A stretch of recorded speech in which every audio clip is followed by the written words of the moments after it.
दोस्तों, जंगल और जंगल के क्रूर नियम प्रकृति की असल सच्चाई खुद में समेटे हुए हैं। ये एक ऐसा स्थान है जहां जीवित रहने के लिए खूंखार बनना पड़ता है। सिर्फ मांसाहारी ही नहीं बल्कि शाकाहारी जानवर भी कई बार बेहद आक्रामक हो जाते हैं। किंतु शाकाहारियों के लिए आक्रामक होने से अधिक जरूरी होता है हर वक्त चौकन्ना रहना। सभी शाकाहारी अपने आसपास की हर हलचल और हर आवाज़ के प्रति सजग रहते हैं। ये सजगता ही इनके प्राण बचाती है।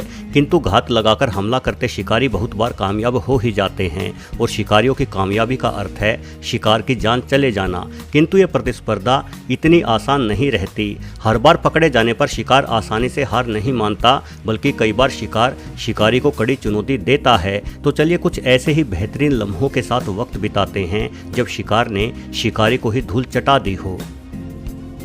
शेर और जेब्रा। जंगल में सबसे घातक जानवर की छवि शेर की ही होती है। ये आहार श्रृंखला में सबसे ऊपर है। किंतु शेर जितने ताकतवर होते हैं उतने ही आलसी भी होते हैं। माना जाता है कि ये दिन में 18 घंटे सोकर ही बिताते हैं। शिकार करते समय भी शेरों का आलस साफ तौर पर देखा जा सकता है। ये हमेशा अपने शिकार के तौर पर उसे चुनते हैं जो झुंड में सबसे कमज़ोर हो। ये शेरनी भी ऐसा ही कर रही है। जेबरों के पूरे झुंड में से इसने कम उम्र के बच्चे को चुना है ताकि बिना किसी तकलीफ के उस बच्चे को भोजन बनाया जा सके। ये शेरनी जेबरे के बच्चे का पीछा करके उसे दबोच लेती है। जेबरों का पूरा झुंड भाग खड़ा हुआ है, किंतु माँ जेबरा अपने बच्चे को मौत के चंगुल में छोड़कर नहीं गई है। छोटे जेबरा करीब 1 साल की उम्र तक अपनी माँ का दूध पीते हैं, यानी इस उम्र तक इनकी माँ हमेशा इनके आसपास बनी रहती है और अपने बच्चों का ख्याल रखती है। आपको शायद अजीब लगे, लेकिन एक जेबरा कभी भैंसों की तरह टक्कर नहीं मारता, बल्कि ये अपने दांतों से अपने दुश्मन को काटता है।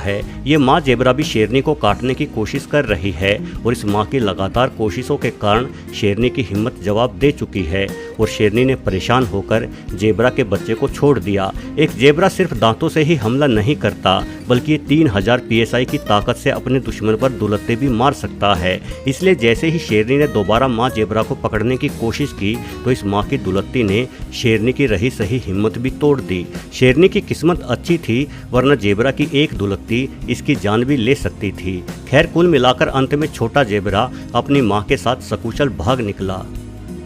बाज और ऑक्टोपस। दोस्तों, हम सभी जानते हैं कि बाज कितने कुशल शिकारी होते हैं। ये खुद के वजन से 20 गुना भारी पर्वतीय बकरियों को भी पहाड़ों से गिराकर मार डालते हैं। ये बाज तेज गति लिए पर्वतों के किनारे पर खड़ी बकरी पर आ गिरते हैं, जिस वजह से संतुलन खराब होने के कारण बकरी नीचे गिर जाती है। सिर्फ ऊंचे पर्वत ही नहीं बल्कि पानी की गहराइयाँ भी बाज के पंजों को पहचानती है। ये झपटते हुए पानी के भीतर से मछलियों का बड़ी कुशलता से शिकार करते हैं।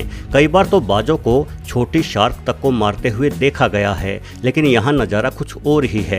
एक ऑक्टोपस ने बाज का ही शिकार कर लिया है। दरअसल ये बाज ऑक्टोपस का शिकार करने के लिए झपटा था, लेकिन ऑक्टोपस ने न सिर्फ खुद का बचाव किया बल्कि अपनी ताकतवर भुजाओं से बाज को चारों ओर से जकड़ लिया, जिस वजह से ये बाज नहीं उड़ पाया। शायद इस बाज को अंदाजा नहीं होगा कि ऑक्टोपस कितने बुद्धिमान होते हैं। अपनी बुद्धिमानी के दम पर ऑक्टोपस किस तरह से अपना बचाव कर सकते हैं, ये जानना है तो इस वीडियो को देखें। यहाँ ये अद्भुत जीव उस जार के ढक्कन को खोलकर आज़ाद हो रहा है जिस जार में उसे कैद किया गया था। माना जाता है कि ऑक्टोपस को पालकर या कैद करके रखना असंभव है। ये अपनी बुद्धिमानी के दम पर हर कैद से भाग निकलता है। खैर, मछलियाँ पकड़ रहे कुछ मछुआरों ने इस बाज की जान तो ऑक्टोपस से बचा ली, वरना यह बाज जल्द ही पानी में डूबकर मारा गया होता। लकड़भग्गा और गधा। लकड़भग्गों की क्रूरता से हम सभी वाकिफ़ हैं। ये अपने शिकार को बिना मारे जिंदा खा जाने के लिए जाने जाते हैं। हालांकि लकड़भग्गों की ताकत उनका झुंड होता है। ये अकेले शिकार करने में ज़्यादा माहिर नहीं होते, किंतु लगता है कि एकता में शक्ति वाली सीख ये लकड़भग्गा भूल गया है। इसलिए तो ये अकेला ही इस गधे का शिकार करने का प्रयास कर रहा है। वहीं गधे द्वारा लगातार खुद का पीछा छुड़ाने की कोशिशें की जा रही है, किंतु शिकारी को तो हर हाल में शिकार चाहिए ही। लकड़भग्गा के बार बार कोशिश करने पर आखिरकार गधे को भी गुस्सा आ जाता है और ये गधा लकड़भग्गे का कान पकड़कर उसे बढ़िया सबक सिखाता है।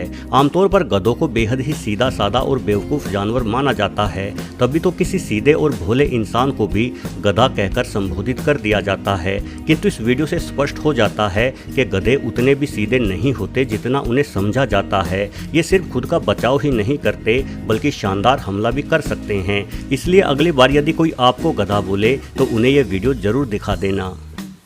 गिरगिट और मेंटिस। दोस्तों, गिरगिट को उसके रंग बदलने की अनोखी खूबियों की वजह से जाना जाता है, लेकिन गिरगिट की एक अन्य शानदार खूबी होती है इसके शिकार का तरीका। एक गिरगिट के पास खुद के शरीर की तुलना में 2 गुनी लंबी जीभ होती है। ये अपनी जीभ को किसी हंटर की भांति कीटों की ओर फेंकता है और कीट इसकी चिपचिपी जीभ से चिपक जाते हैं, जिन्हें गिरगिट आराम से अपने मुंह के अंदर खींचते हुए चट कर जाता है। लेकिन जब सामने मेंटिस जैसा घातक कीट हो तो गिरगिट के पास सफलता की उम्मीद कम ही होती है। मेंटिस धरती का सबसे ताकतवर कीट है। इंसानों ने अनेकों कुंग-फू और मार्शल आर्ट की कलाओं की प्रेरणा इसी कीट को देखकर ही सीखी है। मेंटिस उड़ने में ज़्यादा कुशल नहीं है और खुद की जान बचाने का इसके पास एक ही तरीका होता है, जो है हमला करना। इसके पास आरी जैसे पैर और बेहद नुकीला जबड़ा होता है। अपनी खूबियों के दम पर यह पक्षियों और सांपों तक को मार डालता है। किंतु इस गिरगिट को मेंटिस की इन विशेषताओं के बारे में जानकारी नहीं थी, तभी तो ये अपनी लचीली जीभ से मेंटिस का ही शिकार कर रहा है। लेकिन जल्द ही गिरगिट को अपनी गलती का एहसास हो जाता है, क्योंकि मेंटिस ने अपनी आरी जैसे पैरों से इसके जबड़े को दबा लिया है। मेंटिस अपने आकार के अनुपात में बेहद ही अधिक ताकत रखता है। ये किसी प्रोफेशनल मार्शल आर्ट चैंपियन की ही तरह अपने दुश्मन पर ताबड़तोड़ वार करता है। मेंटिस इस गिरगिट से न सिर्फ खुद को बचाता है, बल्कि अब ये खेल पूरी तरह से बदल चुका है। अब शिकारी गिरगिट नहीं बल्कि मेंटिस बन चुका है। जल्द ही दोबारा से हमला करके ये मेंटिस इस गिरगिट की गर्दन को मरोड़ते हुए तोड़ डालता है। अब ये गिरगिट मेंटिस की लजीज खुराक बनेगा। सांप और सांप। अब अंत में ये अनोखा वीडियो देखिए। यहाँ साफ तरीके से कुछ समझ में आ ही नहीं रहा कि आखिर चल क्या रहा है। पहली नज़र में देखने पर पता चलता है कि एक सांप दूसरे सांप को खाने का प्रयास कर रहा है और 2 अन्य सांप भी आसपास किसी कारण से मंडरा रहे हैं। दुनिया भर में सांपों की कई ऐसी किस्में भी पाई जाती है जो सांप केवल दूसरे सांपों को ही अपने भोजन में शामिल करते हैं। शायद यहाँ भी एक बड़े वाला सांप ऐसा ही कर रहा होगा, किंतु जल्द ही ये बड़े वाला सांप अपने द्वारा निगले गए सांप को बाहर की ओर उगलने लगता है। ये ऐसा क्यों कर रहा है ये अभी तक समझ में नहीं आ रहा, किंतु बाहर उगले गए सांप के मुंह में मेंढक देखकर ये जल्द ही समझ आ जाता है कि आखिर ये लड़ाई किस बात पर शुरू हुई होगी। दरअसल इनमें से एक सांप ने मेंढक का शिकार किया था। मेंढक सांप का कुदरती शिकार होते ही हैं, लेकिन उस मेंढक को खाने के लालच में बाकी सांप भी आ धमके और एक बड़ा सांप मेंढक का शिकार करने वाले छोटे सांप से छीनते हुए मेंढक को जबरन निगलने लगा। किंतु छोटा वाला सांप इतना हठी था कि उसने मेंढक को छोड़ा नहीं, इसलिए वो खुद भी बड़े वाले सांप के मुंह के भीतर खींचता चला गया। शायद मरते हुए मेंढक ने कोई बद्दुआ ही दी होगी, इसलिए मेंढक का शिकार करने वाले शिकारी सांप का ही जीवन खतरे में आ गया। हालांकि एक सांप निगलने के कारण जल्द ही बड़े वाले सांप का दम घुटने लगा, जिस वजह से बड़े सांप ने हार मान ली और अपने द्वारा निगले गए मेंढक को छोटे सांप सहित वापस उगल दिया। अब ये छोटा सांप आराम से अपने शिकार को खा सकता है। आखिर इसने जान पर खेलकर जो शिकार हासिल किया है। दोस्तों, जंगली जीवन सच में बड़ा कठिन है। इंसान तो जितना खाते हैं उससे अधिक बर्बाद करते हैं, किंतु बेचारे जीवों को भोजन का एक एक कण जुटाने के लिए जान की बाजी लगानी पड़ती है। वीडियो देखने के लिए आपका बहुत बहुत धन्यवाद।